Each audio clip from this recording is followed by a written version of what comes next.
So for this week, I chose to watch a TED Talk about something that we learned in this week's stuff, and I thought this week's stuff was super interesting about all the memory. And the TED Talk that I found, it was called "How Reliable Is Your Memory," and it was by Elizabeth Loftus. And she's a psychologist who studies memory, and she specifically studies false memories. So she began her TED Talk by talking about a case that she had worked on.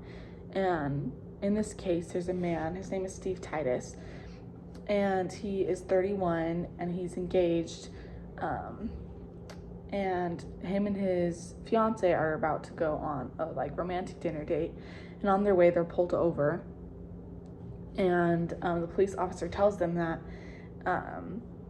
his car matches the car of a man who raped a female hitchhiker earlier that day, and that Titus kind of resembles the description of the man.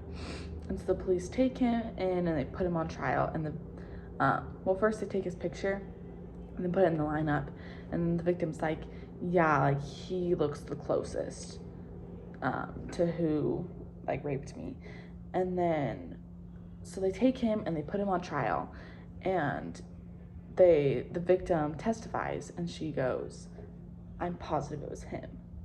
And so Titus gets convicted and he goes to jail, and he's just pleading his innocence the entire time, And so he hires a journalist, and the journalist finds out who the real rapist is, and the real rapist confessed to the rape, and he apparently had committed 50 or more rapes in that same area. And so they gave all this information to the judge, and then Titus was released.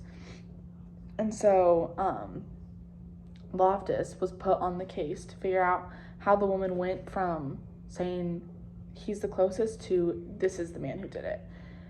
And so she studies false memories, and so she related our memory to a Wikipedia page, which I thought was cool.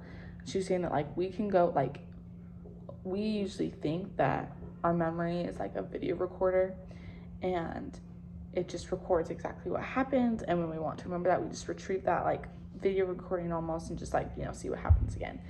But instead, it's a Wikipedia page, and we can go in and edit our memories, but other people can too. And so she conducted a study where they show an accident simulation to people, and they ask them questions about it. In one of the groups, they asked, she asked how fast the cars were going when they hit each other. And then the other group, they asked how fast the cars were going when they smashed each other. And in the group where she said hit, the average was 34 miles an hour. And in the group where she said smash, the average miles per hour that they would say was 41. And so where they said smash, they said a higher speed, because with the word smash, she was kind of directing them to that it was faster and a worse accident. And she said that where she said smash, the people also answered that there was glass all over the accident, even though there wasn't, And so she just kind of talked about how when you feed people misinformation about an experience that they might have had, you can distort or change their memory. And so they've also done experiments where they plant stressful memories into the minds of their subjects. And in this one, so they can take experiences almost drowning, having to be saved by a lifeguard, being attacked by a dog, and they'll plant those memories into people, and they take in 50% of their subjects, and those 50% really believe that happened to them. And so they did this one experiment where they would plant false memories about food in their minds, and the kids wouldn't want to eat sweets anymore because of that false memory. They would just want to eat vegetables and stuff. And so she just kind of talked about that. If back to Steve Lotus, the guy who was accused of rape, after he got released, he kind of got obsessed with getting a lawsuit from the police and law enforcement, because of that they like put him in jail for this thing and kind of like ruined his life because he like lost his job because of it, because he was so angry and wrapped up in like getting revenge. Basically, like his fiance left him and he like lost all this money, and so he's like spent all of his time trying to get a lawsuit from law enforcement. And then 3 days before his trial, he woke up and he died of a stress-induced heart attack because he was so focused on getting this lawsuit. And so she said that if we had like technology that was able to distinguish between like a false memory and an actual memory, like we could have stopped like what happened, because like she's told us that like there's like 300 people that are like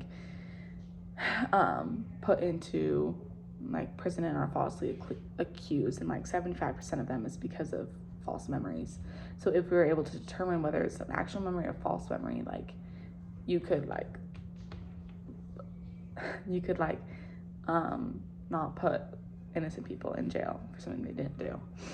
And I think this is like super interesting to like learn about, because